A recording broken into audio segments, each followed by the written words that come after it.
Bismillahirrahmanirrahim. Assalamualaikum warahmatullahi taala wabarakatuh.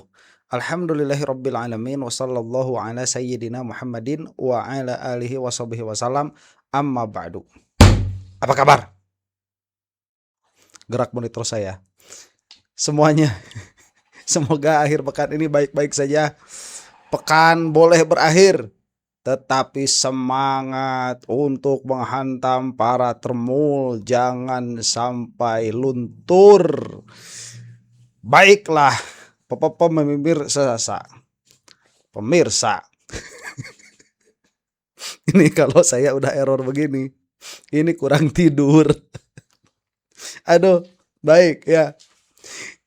Banyak sekali yang bisa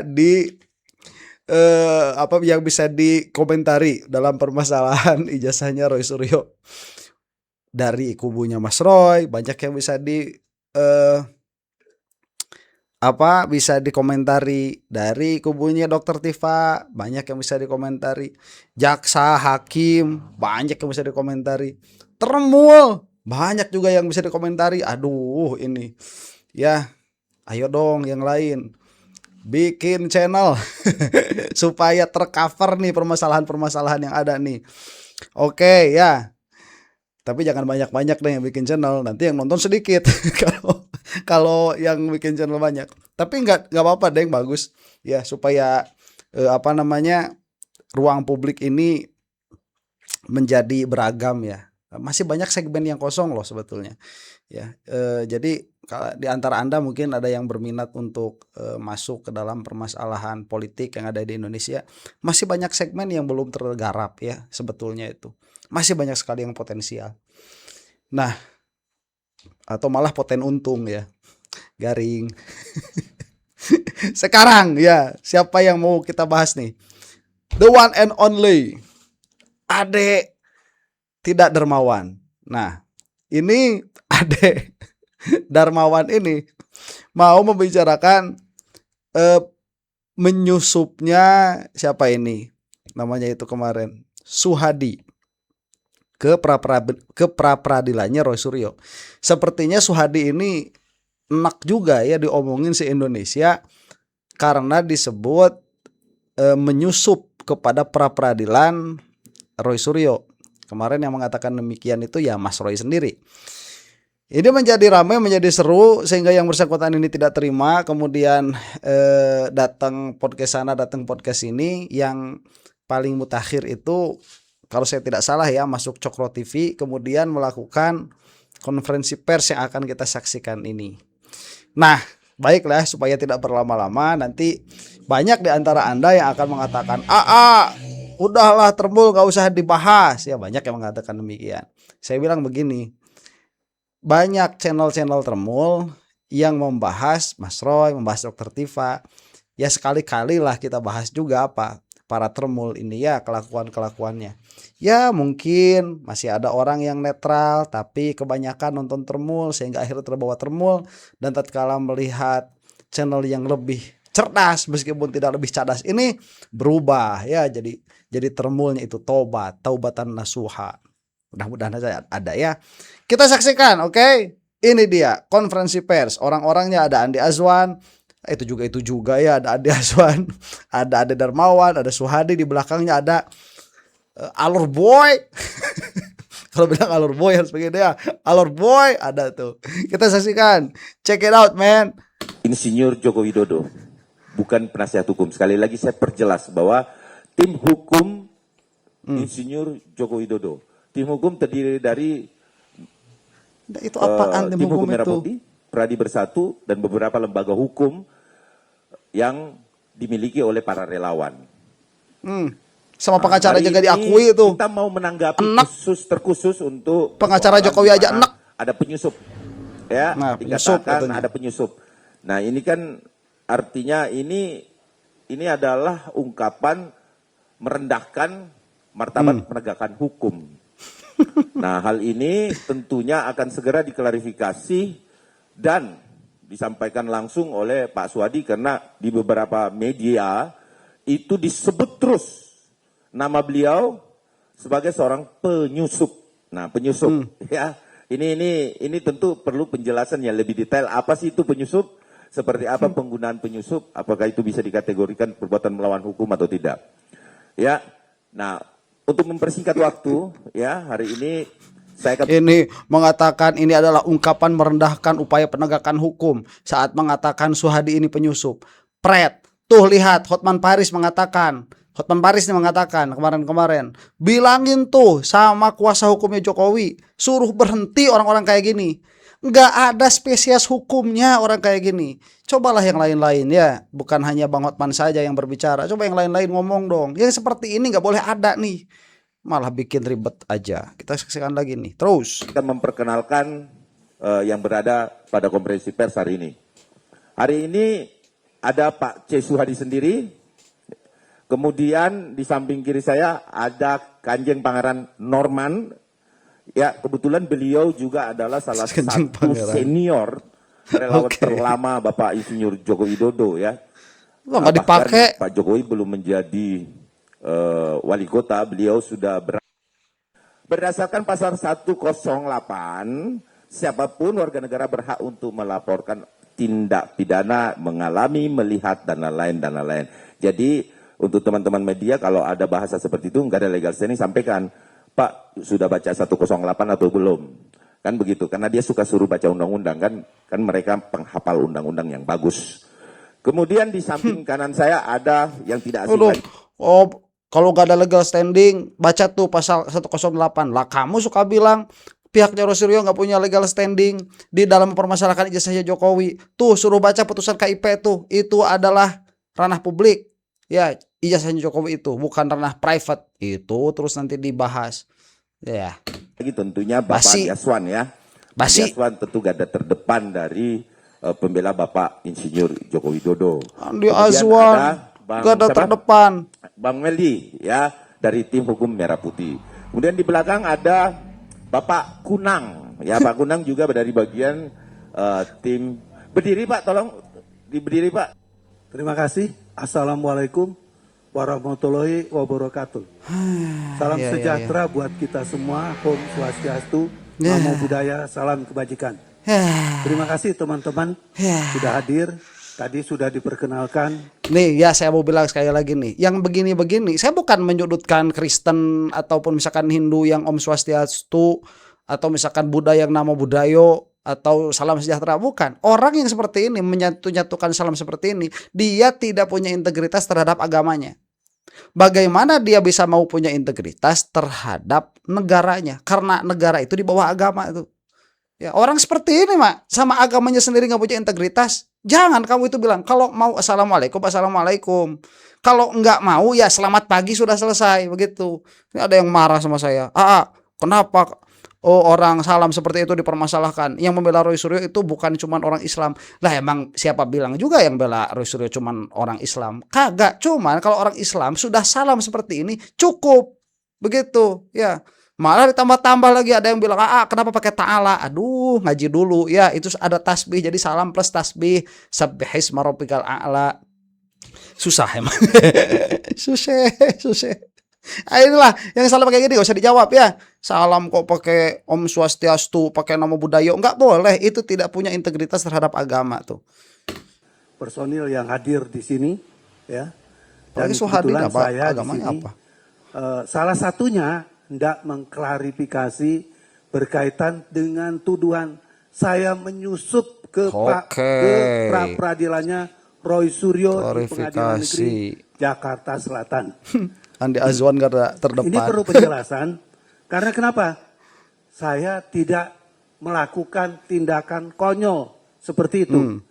Karena kalau penyusup kan artinya sekonyong-konyong. Saya masuk tanpa izin, ya.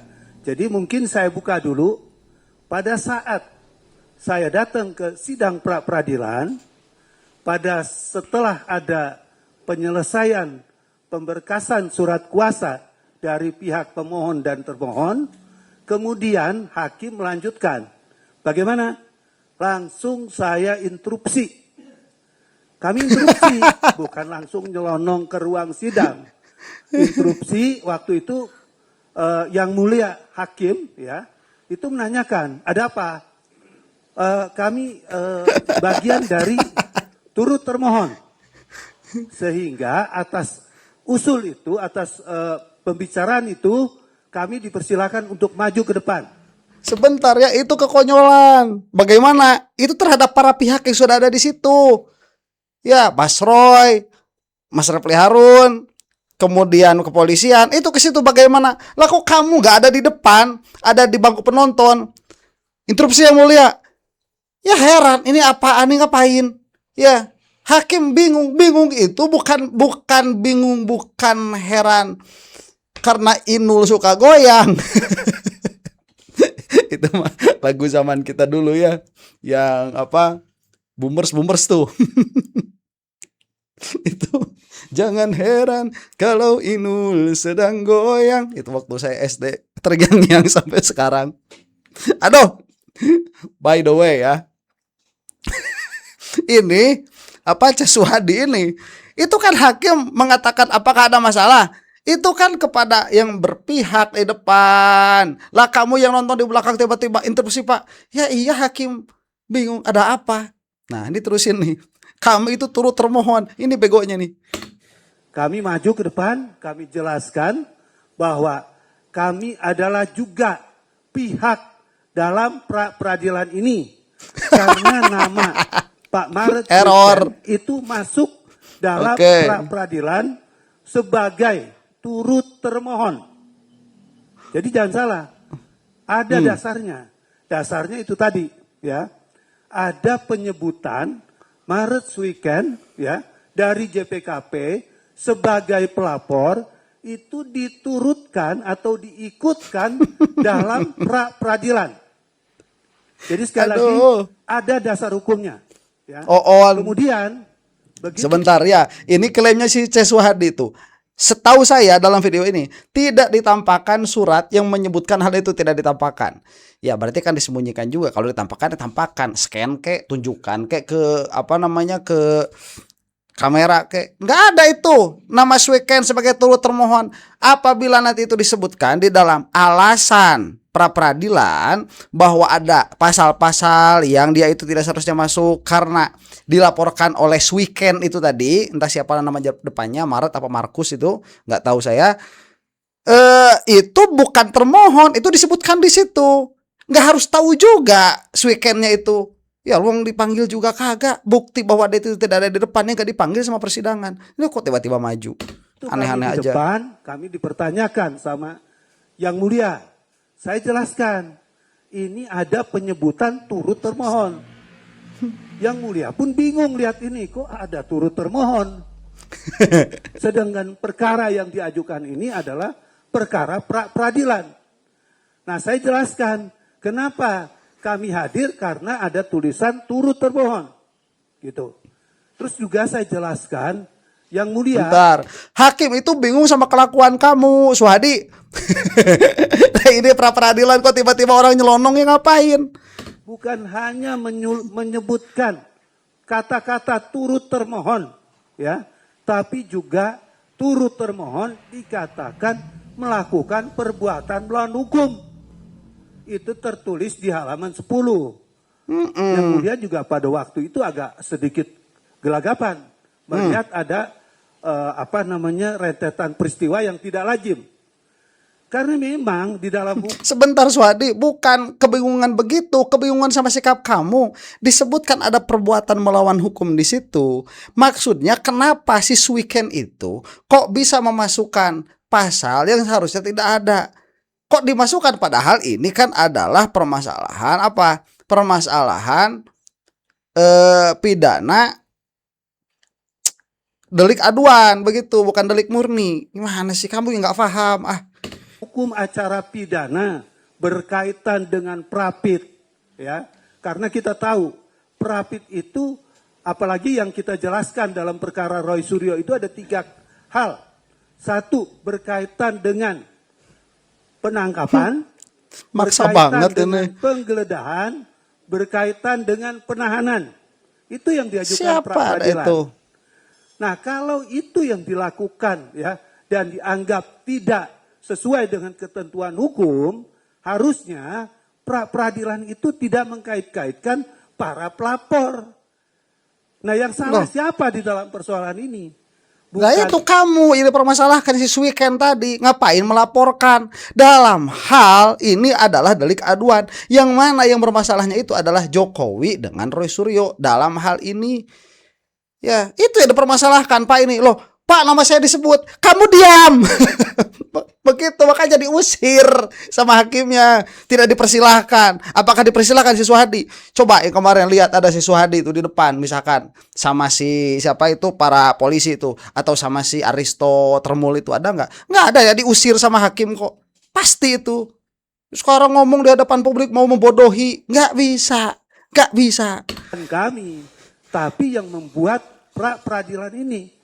Karena konsepnya itu sangat tidak jelas.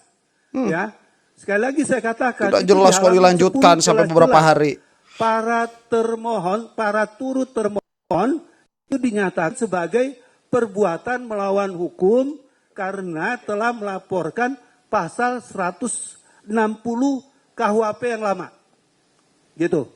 Nah, kalau dikatakan sebagai perbuatan melawan hukum, kan kita melihat bahwa di dalam peradilan itu adalah adopsi dari hukum acara perdata.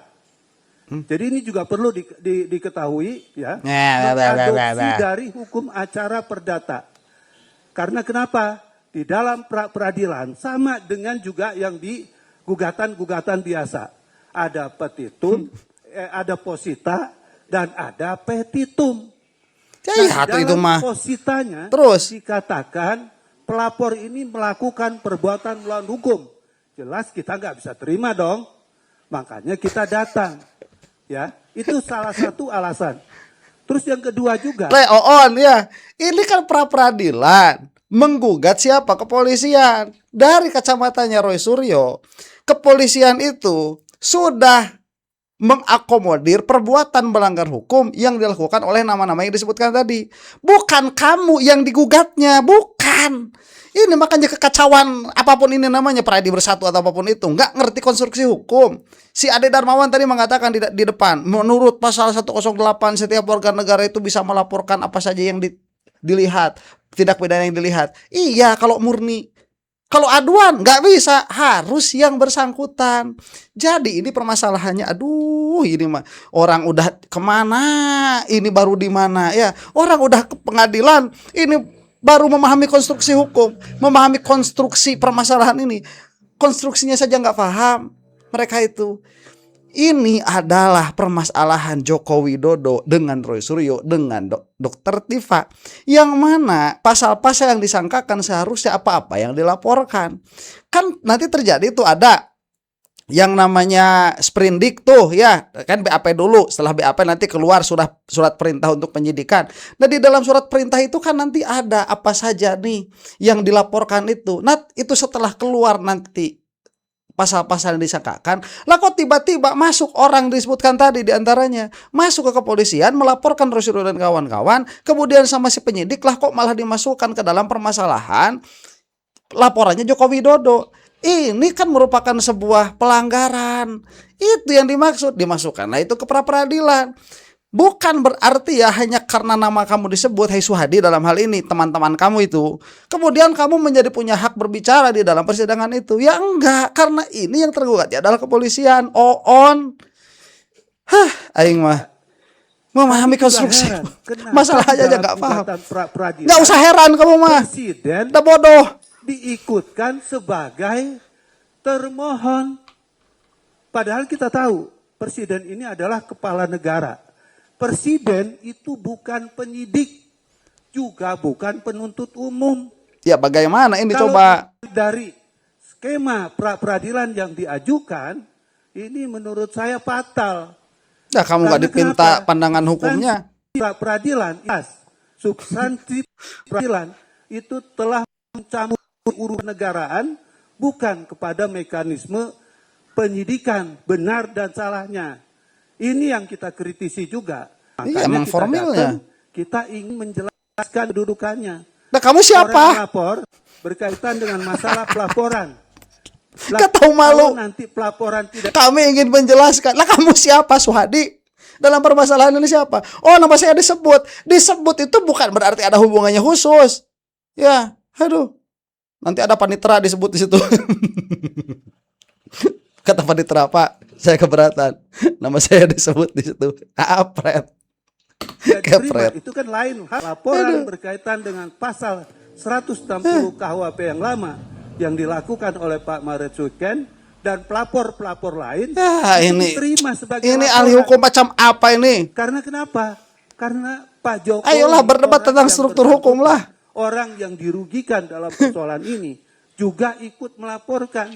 Orang yang merasa dirugikan, presumption of innocent, belum ada yang memiliki keputusan hukum siapa yang dirugikan di sini, belum. Bisa jadi Dokter Tifa dan Roy Suryo yang dirugikan karena kelakuannya aparat itu.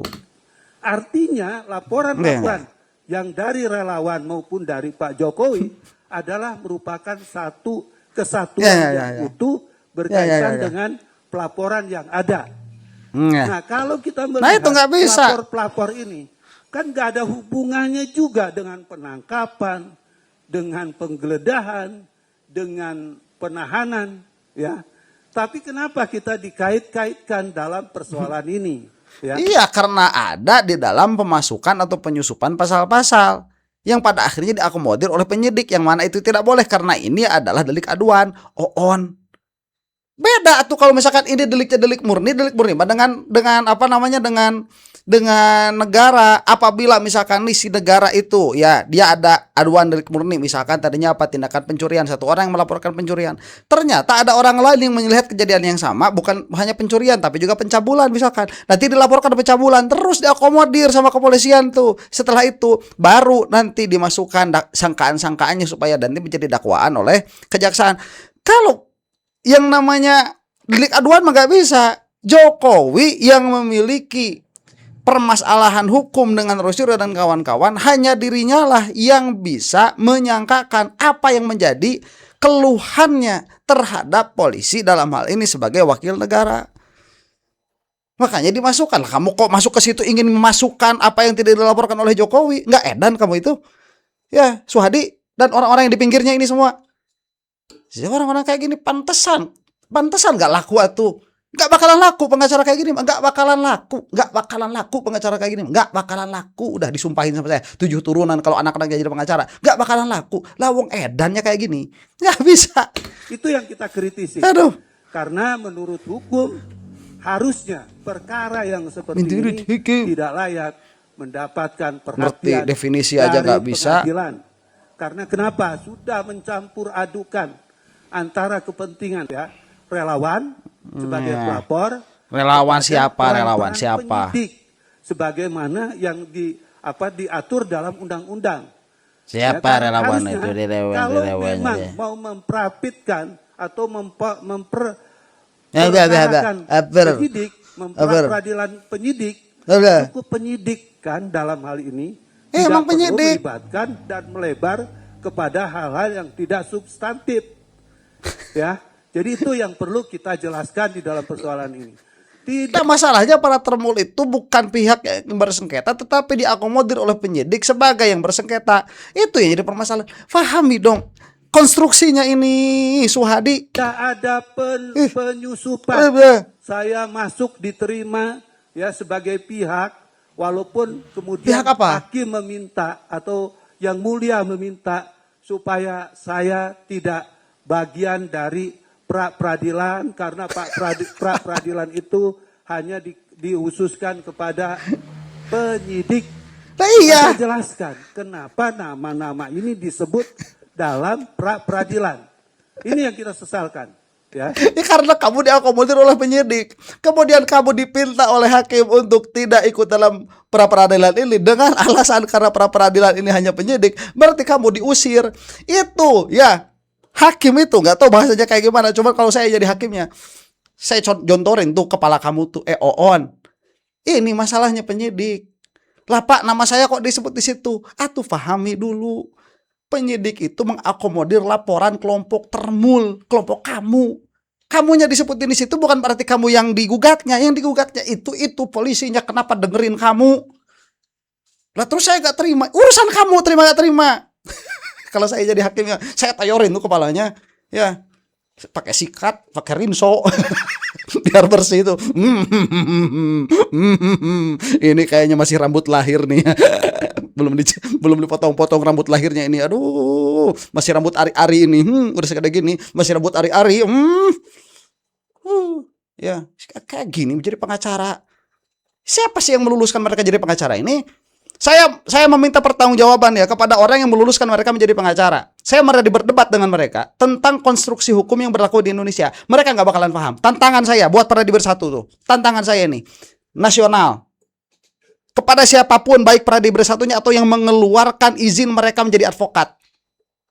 Saya tantang mereka, pengetahuan hukum, konstruksi hukumnya sedari awal tuh, dari mulai prinsip yang paling dasar sampai menjadi undang-undang. Kalau di dalam ilmu fikih itu dari mulai usul fikihnya sampai fikihnya tuh, sampai perubahan undang-undangnya tuh sekalian. Ayo, ya kayak gini jadi pengacara, malu-maluin. Makanya jadi pengacaranya nggak jelas itu. Bering kalau kata orang Sunda itu ya. Bering kad itu, bering kad dia. Di sana ada tai kotok, datang. Di sana ada tai kebo, datang. Ya, malu-maluin. Barangkali itu dulu. Nanti kita berkembang, ya. Terima kasih. Ya, terima kasih. Diusir namanya Suhadi kamu itu, sama hakim itu, diusir. Sih Pak Suhadi. Jadi itu tadi klarifikasi singkat ya. Nanti kita akan berbicara lebih luas. Klarifikasi yang nggak clear. Apa lemahnya? Tapi clear sih. Walaupun Clear. Kami bukan Kamu itu OO-nya luar biasa. Satu Prapit itu adalah hakim. Namun boleh kami berpendapat karena semua pendapat bisa diambil dalam masyarakat, utamanya kita yang sebagai enggak semua orang OON kayak kamu mah nggak bisa diambil pendapat. Ya pendapat itu harus berharga. Karena saya berdua di salah satu stasiun TV ya. Waktu dan tempat kami persilakan. TV yang ngundang si Ade Darmawan sama si Andi Azwan ini, aduh edan. Berikut juga dengan timnya dari penasihat hukum. Ketum militan Gibran Nusantara. Mereka ada di lagi? PN Jakarta Selatan untuk itu. Yang saya garis bawahi di sini adalah bawa garis. Mana ada penggarisnya? Penasihat hukum untuk mensplit. Ya, Dr. Tifa ini langsung ke pokok perkara, sedangkan Roy Suryo ini melalui Prapit. Ya bagus selama masalahnya Jadi, terus. intinya kalau saya katakan Roy Suryo ini pengecut. Tiba-tiba jadi pengecut. Tidak mau Udah langsung jelas masuk ke pokok ada. perkara. Udah jelas ada Karena keyakinan aturannya. kami Prapitnya itu akan ditolak. Karena Bentar, ini si Adi Azwan kok kesimpulannya sama kayak Hosinuddin ya. Roy Suryo pengecut. Ini Azwan yang jadi HTI apa Hosinuddin yang jadi termul? Nggak tahu saya. Jangan bawa-bawa Hosinuddin sudah. Bodoh amat. Ya.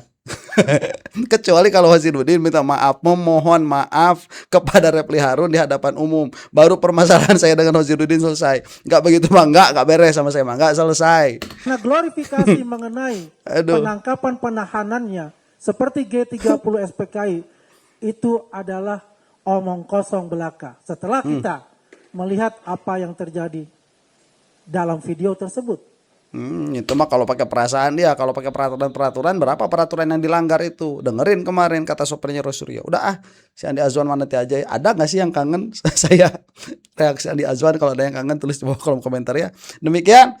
Semoga termul cepat binasa dari bumi Indonesia ini. Untuk Anda yang bukan termul, wallahu taala alam bisawab. Assalamualaikum warahmatullahi taala wabarakatuh.